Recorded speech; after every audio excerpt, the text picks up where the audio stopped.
Subscribe করে সংযুক্তের সঙ্গে থাকুন। প্রিয় দেশবাসী এবং সাংবাদিকবৃন্দ, আজকে ঐক্যমত কমিশনে একটি সকল দলের উপস্থিতিতে একটি মিটিং হয়েছে। প্রধান উপদেষ্টা বলেছেন এটা আমাদের দ্বিতীয় ইনিংস শুরু।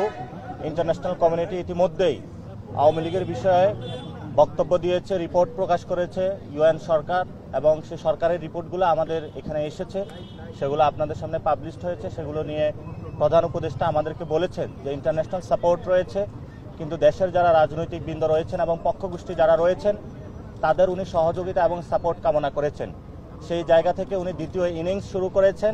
আমরা এই দ্বিতীয় ইনিংসে আজকে অংশীজন হয়েছি এবং সবাইকে ধৈর্য ধারণ করতে বলেছেন। আমরাও বলেছি যে এটা টেস্ট ম্যাচের মধ্যে দিয়ে যেতে হবে আমাদেরকে, যেখানে ধৈর্য এবং সাহসিকতার পরিচয় দিয়ে আমাদের বাংলাদেশের 53 বছরে যে অসমাপ্ত কাজগুলো রয়েছে সংস্কার কমিশনগুলোর ইফেক্টিভের মধ্য দিয়ে আমরা সেই কাজগুলো সমাপ্ত করতে পারবো।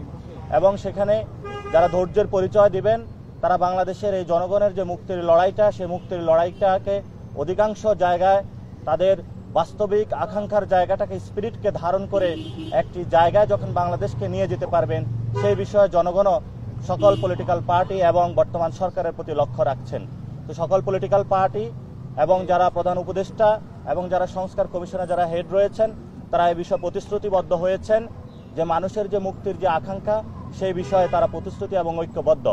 আর আমরা যে বিষয়গুলো বলেছি, প্রধান উপদেষ্টা বলেছিলেন যে জুলাই একটি চার্টার হবে, এই চার্টারকে একটি আইনি প্রক্রিয়ার মধ্য দিয়ে যাতে পরবর্তী যারা ধারাবাহিকভাবে যে সরকারগুলো আসবে তারাও যাতে বাধ্যকতার মধ্য দিয়ে এই সংস্কারের যে শেষ কর্মদিবসগুলো পর্যন্ত চালিয়ে যায় সে বিষয় নিয়ে আমরা পরিকল্পনা ব্যক্ত করেছি।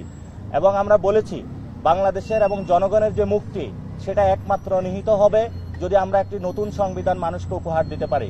কারণ 72-এর যে সংবিধান রয়েছে এই সংবিধানের মধ্যে বহুদলীয় গণতন্ত্র অসম্ভব এবং বাংলাদেশের যে শান্তি শৃঙ্খলা, জনগণের যে ঐক্যের জায়গাটা সেটা দিন দিন বিনষ্ট হচ্ছে।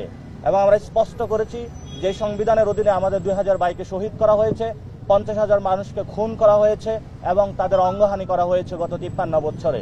এবং আপনারা দেখেছেন 75-এর আগ পরবর্তী সময়ে বাংলাদেশে যেভাবে মানুষের অঙ্গহানি থেকে খুন, গুম, নির্যাতনের প্রক্রিয়া চালানো হয়েছিল তারই শেষ পর্যায়ে ভিক্টিমাইজেশন গত 15 বছর হয়েছে। আমরা সেগুলোর বিচার প্রক্রিয়ার কথা সুনিশ্চিতভাবে ইন্টারন্যাশনাল আইনে করার কথা বলেছি। আওয়ামী লীগের বিষয়ে কিভাবে একটি বিচার প্রক্রিয়ার মধ্যে দিয়ে গিয়ে আওয়ামী লীগকে জনগণের সামনে একটি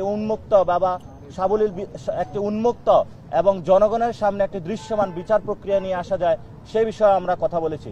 এবং আমরা বলেছি গণপরিষদ নির্বাচন এবং আমাদের যে জাতীয় ইলেকশন দুটি একসাথে চলতে পারে এবং সংস্কারের কার্যগুলো একসাথে চলতে পারে। এবং আমরা দৃপ্ত কণ্ঠে সেখানে এই বিষয়গুলো সকল দলমত নির্বিশেষে সকলের কাছেই আমরা উপস্থাপন করেছি।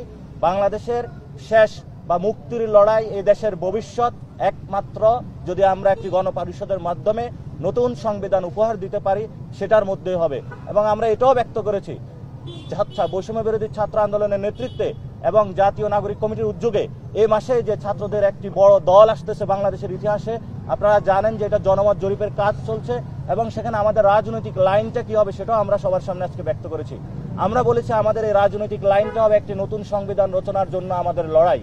আমরা বাংলাদেশ থেকে ফেসিবাদকে মুক্ত করেছি এবং নতুন করে কোনো ফেসিবাদ যাতে বাংলাদেশে আসতে না পারে সেই জন্য ফেসিবাদের লাস্ট কপিনে পেরেক মারার জন্য আমরা একটি নতুনভাবে সকলকে আজকে প্রধান উপদেষ্টা এবং সকল রাজনৈতিক দলের সামনে বলেছি যে বাংলাদেশে একটি নতুন সংবিধান রচনার এবং গণপরিষদ নির্বাচনের লড়াই আমরা আনুষ্ঠানিকভাবে শুরু করেছি। সরকার সংস্কারের আনুষ্ঠানিক লড়াই শুরু করেছে, আমরা নতুন সংবিধানের লড়াই শুরু করেছি। এবং বৈষম্য বিরোধী ছাত্র আন্দোলনের যে হাসনাত আব্দুল্লাহ রয়েছেন উনি বলেছেন যে বিচারের যে প্রক্রিয়া সে লড়াইটা ওনারা আজকে থেকে শুরু